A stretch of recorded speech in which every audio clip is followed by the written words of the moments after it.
કેટલા સમય પછી અથવા કયા સમય પછી બાળકોમાં તપાસ કરવી જોઈએ? દર 6 મહિને આપણે વર્ષમાં 2 વખત આરોગ્ય તપાસ કરવી જોઈએ.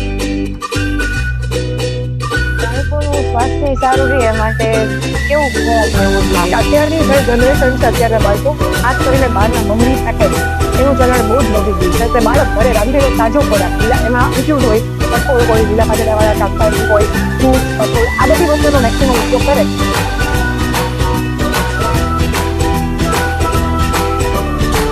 અને બાળકોમાં હાઇજીન મેન્ટેન કરવા માટે શરીર સ્વચ્છતાના બેઝિક સ્ટેપ અથવા શું એમને કાળજી રાખવી?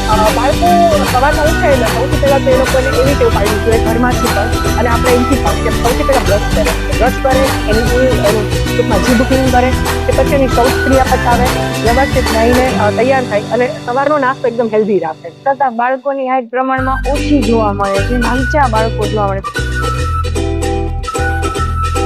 છે કે મોબાઈલનો ઉપયોગ અત્યારે વધી ગયો છે, તો મોબાઈલના લીધે શું બાળક બેઠાનું જીવન જીવે છે, જમી નથી બેડ પર સોફા પર મોબાઈલ લઈને બેસી જાય છે. પણ આપણે એને ખાસ એવી ટેવ કે શારીરિક ક્રિયા હવે રહી, ખાસ આપણે એને કહેવાનું છે કે દોરડા કૂદ છે, ઊંચી કૂદ છે, બહાર ખોખોની રમત છે, આ બધી રમતો જેટલી વધારે એક્સપ્લોર કરશે એટલે એનામાં થોડુંક કન્ટેન્ટનું પ્રમાણ પણ ઓછું જોવા મળશે.